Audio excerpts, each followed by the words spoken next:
Hello mes Pams! Aujourd'hui, on se retrouve pour une nouvelle interview de personnalité positive et autant dire qu'aujourd'hui, il y a du level. Je vous présente mon coup de cœur, Frédéric. Frédéric qui j'ai rencontré il y a quelques semaines. Vous en avez déjà entendu parler sur mes réseaux sociaux et donc forcément, Frédéric, je pouvais pas passer à côté de toi. Donc, j'aimerais que tu te présentes, que tu nous parles un peu de toi et de qui tu es à toutes les Pams qui nous regardent aujourd'hui. Alors, je m'appelle Frédéric, qui je suis j'ai fondé un projet qui s'appelle Maison FMK Paris. Et c'est un projet, on va dire, hybride qui mêle mode et bien-être. Je vais résumer d'abord ça comme ça. Ça, c'est un bon résumé. Ouais. D'accord. Et en fait, est-ce que tu peux nous en dire un petit peu plus sur ce concept de Maison FMK? Qu'est-ce qui s'y passe? Quels événements tu organises avec ça? Oui. Alors, Maison FMK, donc dans la partie mode, on va avoir toutes les créations que je fais des tutus. Qui est un basique, classique, bien sûr. Et ces tutus, c'est super important parce que ça valorise vraiment l'éthique de la maison FMK. Dans le sens où c'est du tulle qui est upcyclé, donc mis en valeur. C'est comme recyclé, mais upcyclé, car il provient des maisons de haute couture. D'accord. Donc j'ai créé tout un circuit pour pouvoir récupérer ce tulle donc de très haute qualité pour aujourd'hui recréer sur mesure des tutus aux femmes et aux enfants. Et alors, est-ce que tu peux nous dire comment t'en es venue à devenir une créatrice de tutus? Job de rêve quand même déjà. Ouais. Ça tu veux dire, je suis créatrice de tutus, je suis fan. Et comment t'en es venue à devenir une créatrice? Est-ce que t'as toujours été créatrice de tutus déjà? Non. Et sinon, comment t'en es arrivée à faire ça? Non, au départ, quand j'ai fait une école de commerce. Donc là, je coupe le rêve en 3 secondes. Ah non, mais si, tu sais que ça, c'est le parcours qu'on a en commun. Donc, voilà. Donc c'est ça, j'ai fait ça, master en poche, j'ai fait une école de mode à Marangoni, à Milan. Parce que j'étais à Nice et je me disais, non, pourquoi aller à Paris quand on peut aller à Milan? Oui, j'avoue. T'as gardé le soleil. Voilà, c'est ça. Et vraiment, j'ai décidé de monter. Mon truc, c'était plutôt la haute couture. D'accord. Donc j'avais une espèce de truc mi-chemin de haute couture et prêt-à-porter. Enfin, c'est des pièces uniques. Et du vintage, plein de choses comme ça. Et puis en 2015, j'ai eu l'idée de m'adresser à une niche. Je ne sais pas si elle existait d'ailleurs, et de me dire j'ai envie de proposer des jupes. C'est venu au départ déjà par le fait que je trouvais que les nanas étaient moins féminines. Il y avait une espèce d'isolement de la féminité qui se passait. Il y avait l'émergence comme ça de ce néo-féminisme. Et à côté de ça, je trouvais qu'on n'incarnait pas physiquement notre féminité. Je sentais comme un abandon de notre féminité par la jupe, la robe, etc. Au profit de style de garçon. Ouais. Voilà. Et puis il y avait le côté aussi qu'on prenait un peu moins soin de nous. Vous savez, quand tu portes une jupe, tu te tiens pas de la même façon que quand tu es toujours en pantalon, etc. Enfin voilà. J'avais envie qu'on remette un peu inconsciemment des codes de féminité. Ouais. Et puis aussi, j'avais envie de m'amuser avec un produit qui était vendu même pas au prix du mètre, ce que je vends aujourd'hui au prix de la jupe en elle-même. Voilà. J'ai envie de rigoler aussi de la mode. D'accord. Et est-ce que toi-même déjà le tutu, c'était quelque chose qui avait une place particulière dans ta vie? Ouais. Et qu'est-ce que ça représentait pour toi pour que ça devienne ta pièce phare et même le cœur de ton concept? Alors déjà, j'en portais tout le temps et c'est vrai aussi que je porte la casquette commerciale. Les gens me disaient toujours « tu l'as acheté, machin, d'où elle vient et tout ». Donc je me suis dit « ah bah tiens, quand même, les gens cherchent, c'est parce qu'ils ne trouvent pas ». Et derrière, c'est vrai que j'ai toujours marqué un point d'honneur à porter une jupe ou un jupon, un tutu, dans le sens où je suis très grande et je suis 43. On va le chuchoter, on va flouter. Et non, chose 43, et c'est vrai que depuis l'âge de 14 ans, je me disais, il faut absolument que je porte un vêtement féminin à tout prix, coûte que coûte, pour montrer que je suis une fille, parce que j'avais des baskets aux pieds. Et il y avait cette espèce de revendication que j'avais de ma féminité, mais par ma jupe. D'accord. Et en fait, c'était rangé dans un petit coin de ma tête. Et je sais pas comment ça se fait. En 2015, quand l'idée m'est venue, ça en était presque une obsession. Je me disais, bah tiens, qu'est-ce qui me ramenait à ma féminité dans mon quotidien finalement? Et c'était cette pièce-là. Et j'avais envie de raconter cette histoire-là. Et puis aussi, il faut pas oublier que voilà, un tutu, c'est la première pièce qui nous a fait rêver quand on était enfant, où on se sent d'être une reine, une fée, une déesse, etc. quoi. Et j'avais envie j'avais envie de fabriquer de la magie et je trouvais que ça passait par une pièce comme ça. Et c'est beau parce que le tutu, au départ, c'est un truc qu'on a l'impression qu'on ne peut pas porter tous les jours, dans l'imaginaire, on va dire. Moi-même qui ai fait de la danse classique jeune, le tutu, c'était ce que tu pouvais porter que pendant les spectacles. C'est ça. Que dans les grandes représentations. Et aujourd'hui, tu as rendu ça quotidien. Ouais, c'est ça. Pardon, je m'étouffe, tout va bien. Tellement ça m'émeut, tu vois. Donc c'est hyper beau parce qu'aujourd'hui, tu portes le tutu au quotidien. Tu fais tout le temps en tutu. Et ça te va à ravir. Et aujourd'hui, tu as mis au goût du jour le tutu, mais voilà, de toutes ses formes, toutes les longueurs, c'est du sur-mesure que tu crées. Ouais. Et je sais aussi que le tutu a une autre représentation pour toi, puisque tu n'es pas que créatrice de mode. C'est ça. Tu as aussi créé la tutu-thérapie. C'est ça. Et est-ce que tu peux nous en parler un petit peu plus? Oui, la tutu-thérapie, c'est, on va dire, ça a commencé à être un concept au départ. Ouais. Ça a commencé avec ma maladie, puisqu'il y a presque 3 ans maintenant, j'ai été diagnostiquée cancer du sein. Et voilà, un stade très élevé. Et du coup, j'ai porté mon tutu pour aller en chimiothérapie.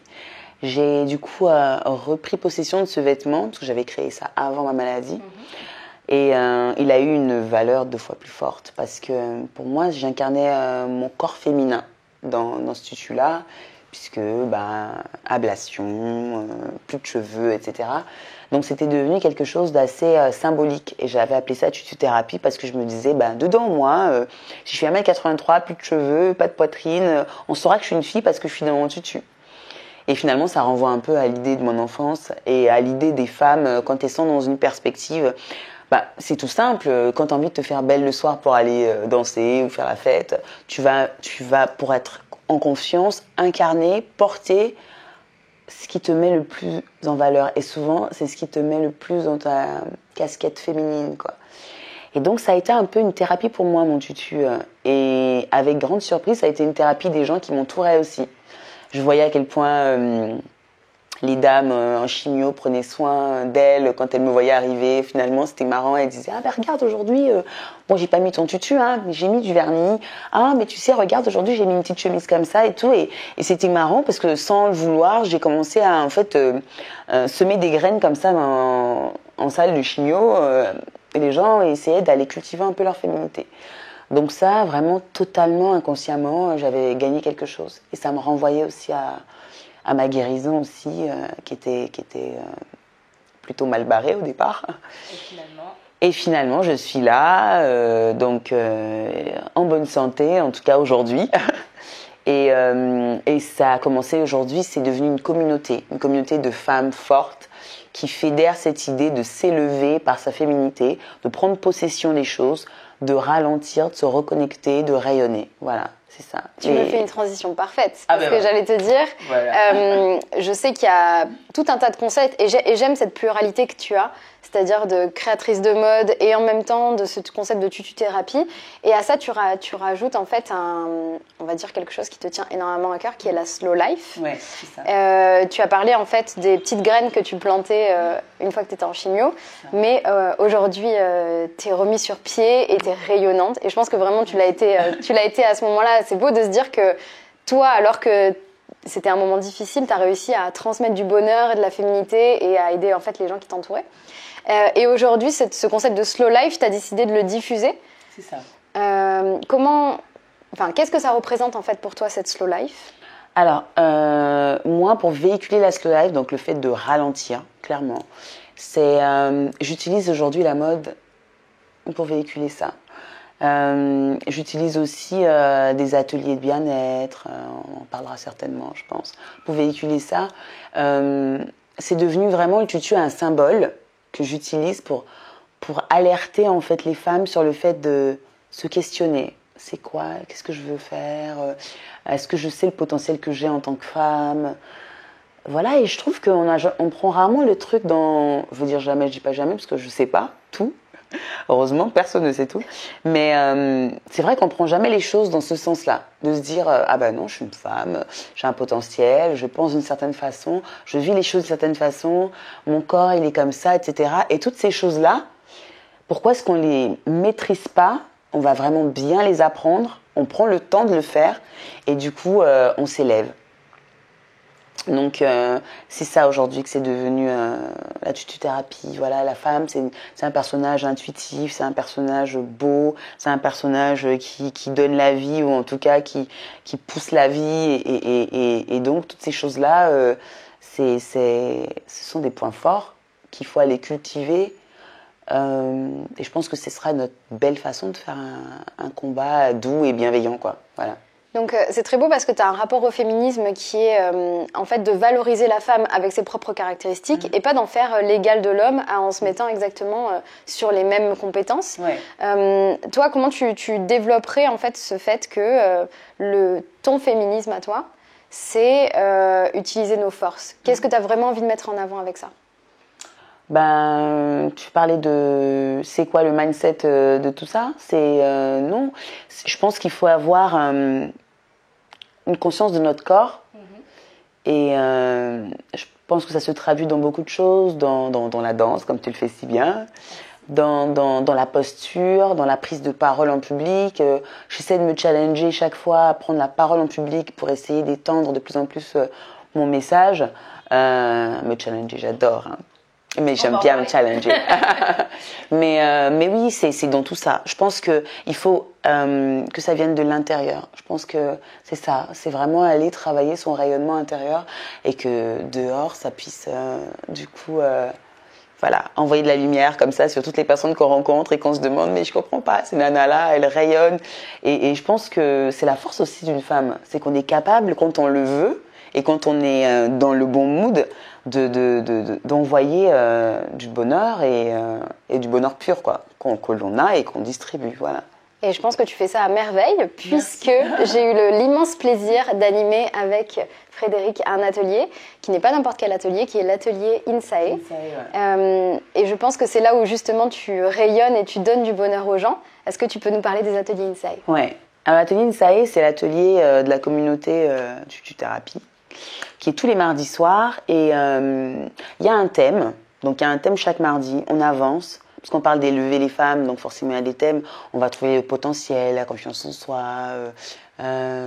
l'harmonie qu'on a avec notre image, la prise de parole, l'allure, la posture, notre style, enfin voilà, une palette comme ça de sujets. Je pense que les sujets peuvent être infinis. Et je tiens chaque fois à animer cet atelier avec une invitée inspirante. Et l'invitée inspirante, c'était Elise.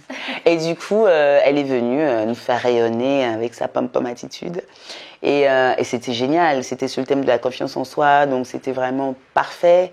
Et voilà ce que je peux dire de ça. C'est des jeunes femmes fabuleuses.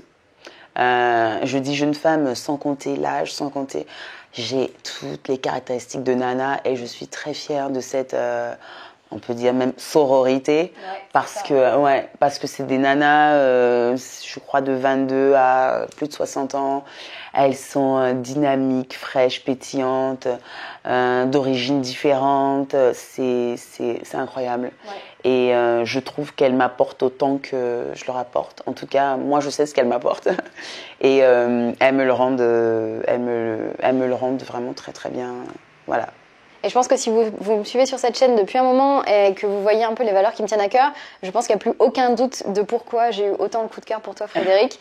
Parce que voilà, c'est ces valeurs-là. C'est se dire que moi, c'est pareil. Dans ma communauté, il y a de tout. Et en fait, c'est la bienveillance qui compte avant tout. Il y a l'absence de jugement. C'est ce truc d'avoir cet esprit d'équipe et d'avancer ensemble, d'utiliser le groupe au profit de tous.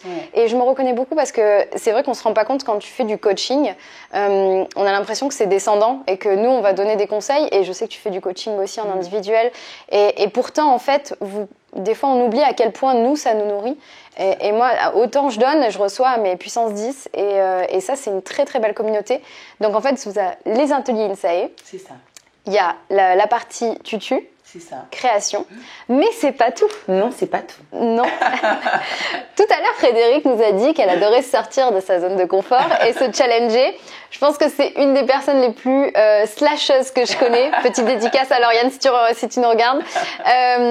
En fait, elle est multipotentielle, on est d'accord. Et j'adore ces personnalités parce qu'en France, on a tendance un peu à nous mettre dans des cases.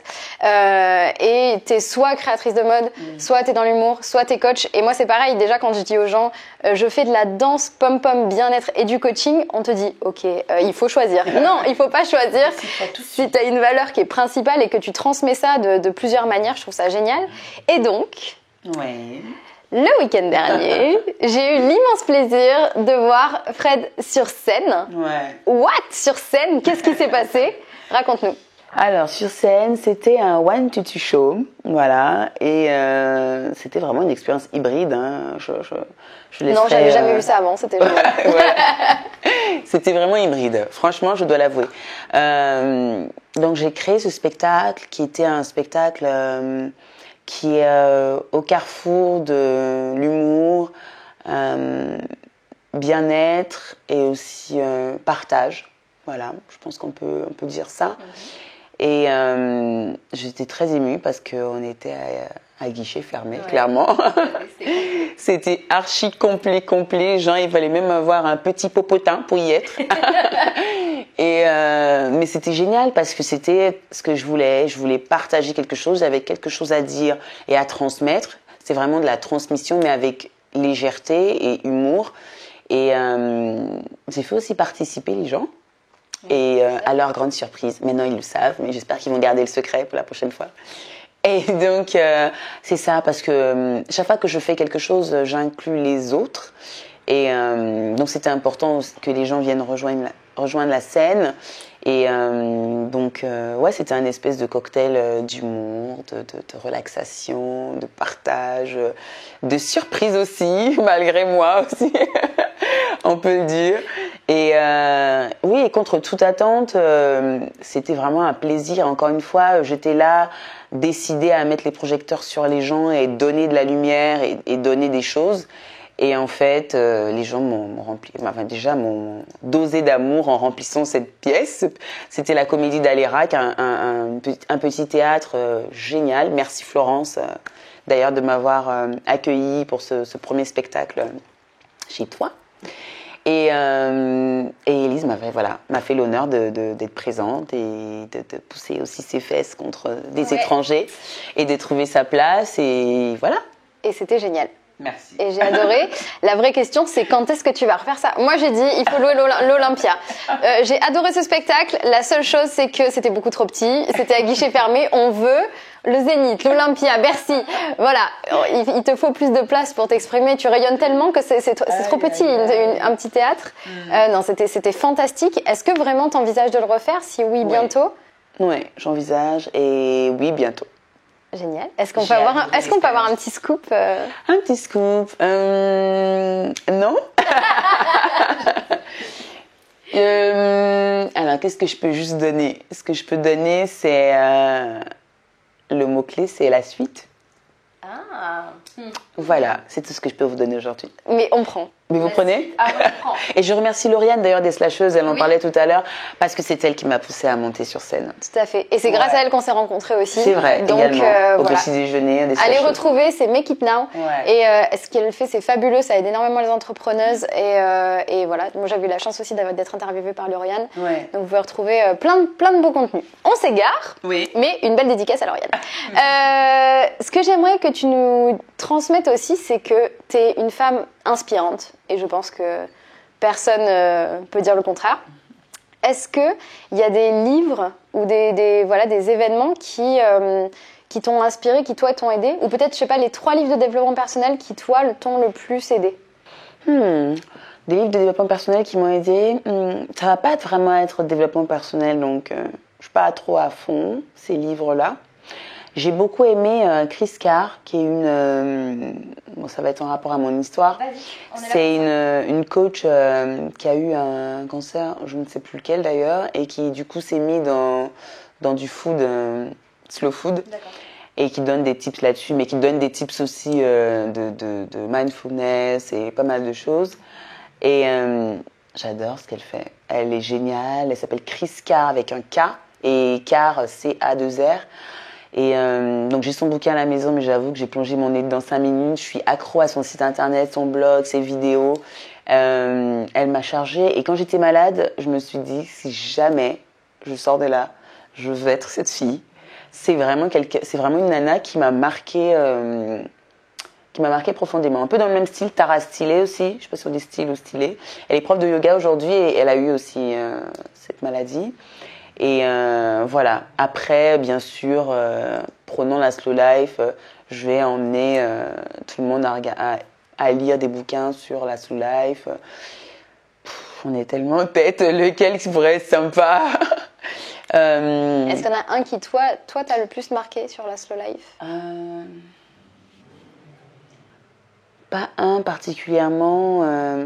Ça va être beaucoup de vidéos quand même. Hein. Alors, dans ce cas-là, pas les livres, les vidéos. Ouais. Qu'est-ce qui t'a... Il y a peut-être des chaînes d'ailleurs que tu suis. Ouais, je suis des chaînes. Donc, ces deux-là, évidemment. Il y a Marie Forleo aussi. J'espère que je vais vous donner plein de prénoms de super nanas. Vous allez voir. Chris Carr, Tara Steele, Marie Forleo. Marie Forleo qui est adorable et que j'aime beaucoup parce que du coup, elle coach, elle inspire en ligne et elle a un humour de malade. Ouais. Donc, tu te reconnais un peu en elle? Ouais, je pense que elle est vraiment, alors je me reconnais un peu en elle, hein, mini elle, hein, mais c'est une badass speaker, motivational speaker, tu vois. Elle dépote, elle est drôle. Et je dis toujours que c'est super difficile d'être drôle quand on est belle. Et elle est vraiment belle. Je sais pas comment elle Et fait. c'est toi qui dis ça?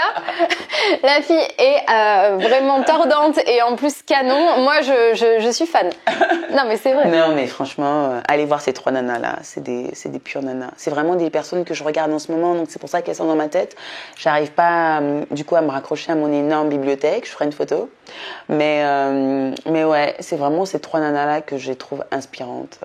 Parce qu'elles ne restent pas sur leur expérience, ça illustre une partie de leur vie, mais c'est surtout ce qu'elles en ont fait. Et donc c'est ça que je trouve magique dans cette dimension de slow life. Ouais. Donc ça, c'est vraiment les personnalités qui t'inspirent. Et si toi, tu devrais transmettre des conseils aux personnes qui nous regardent aujourd'hui pour mettre un petit peu plus de slow dans leur life, qu'est-ce que tu dirais?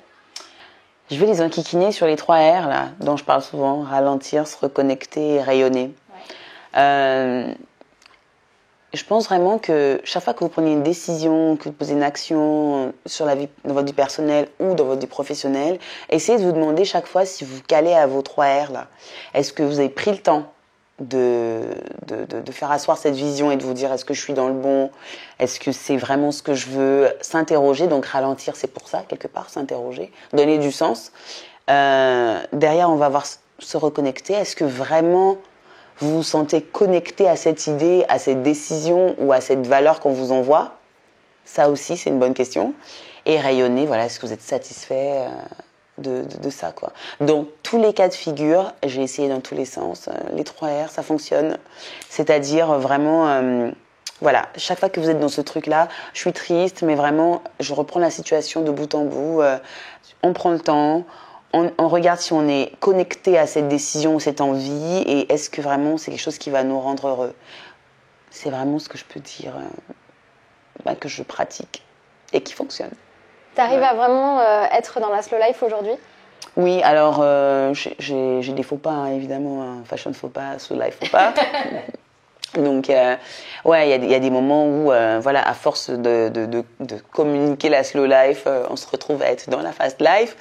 Mais justement, c'est ce qui me permet, justement, les fameux 3 R ou même mon mindset, de me dire ah oulala, là, je pense que je vais lever le pied. Il s'agit de donner aux autres, mais on va laisser la reine aux reines se passer. Et puis, est-ce que du coup, est-ce que je le fais aussi pour moi là en ce moment? Oui, non, je me sens pas assez reconnectée à moi. Là, on va faire une petite pause. Voilà. Donc, oui, j'ai des moments. Bon, là, par exemple, comme je préparais le fameux spectacle, j'étais pas trop en mode slow, quoi. C'était vraiment le truc qui est venu se rajouter comme ça. C'est pas la cerise sur le gâteau, c'est carrément l'ananas sur le gâteau. C'était genre pas le moment du tout. Ça prend un peu de place, quoi. Voilà, ça a pris de la place, quoi. Et donc, du coup, j'étais pas trop en mode slow. Voilà, je dois l'avouer. Mais voilà, aujourd'hui, pour moi, en mode slow, c'est faire passer mes passions avant tout. Et ma passion avant tout, c'est mon mari, ma petite fille, mes parents. Et donc, du coup, c'est ça le plus important. Toutes les autres choses, ce sont des choses qui viennent agrémenter votre vie et qui viennent pousser, voilà.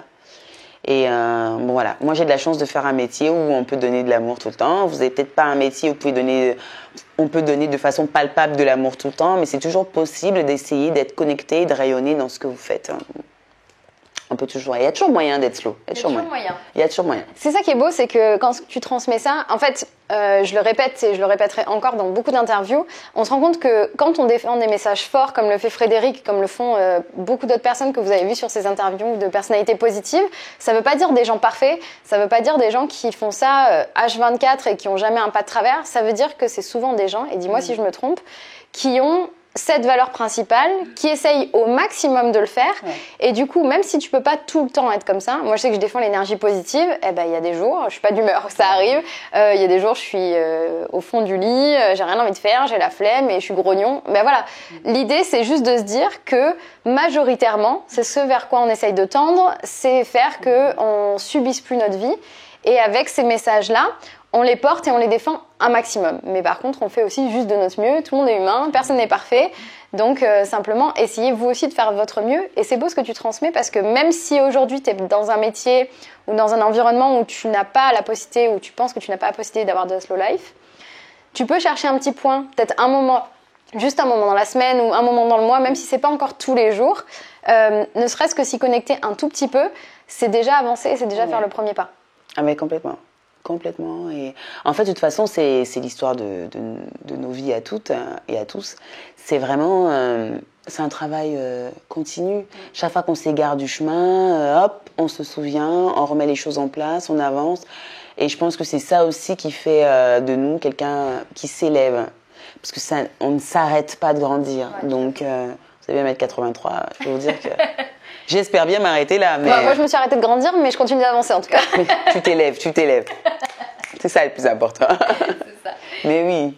Donc, oui, c'est ça. Et c'est pour ça que je ne peux pas m'asseoir devant vous et vous dire non, mais je suis à 100% slow. Vous comprenez d'ailleurs, 5 minutes de méditation, mesdames. C'est parti. J'en serai capable. Mais c'est vraiment le processus de me dire que on peut être en mode slow et bien évidemment contribuer à grandir et puis faire des pas des fois. Ouais. Voilà. Et du coup, tu sais qu'aujourd'hui, si je t'ai invitée, c'est avant tout parce que pour moi, tu es un rayon de soleil. C'est vraiment, tu m'inspires beaucoup et j'aime cette énergie que tu dégages. Et donc, c'était un plaisir de t'avoir sur ma chaîne aujourd'hui. Et je voudrais savoir si tu devais me recommander une personnalité positive, la personnalité positive qu'il faudrait que j'aille rencontrer après toi, ce serait qui? Après moi, positive, hein. Ou inspirant, ça marche aussi. Positive, inspirant, fille ou garçon, peu importe. Peu importe. Ça se bouscule dans ma tête. Hein. Vas-y, prends le temps de réfléchir.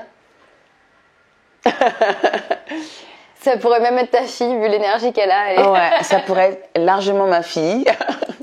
Non, mais parce que elle a 5 ans. Hein. Mais on l'interviewe. Ouais, je pense que le personnage de Florence Conan, que tu as aperçu déjà, je pense que c'est un personnage hyper intéressant à rencontrer. Elle a donc elle est coach en développement personnel.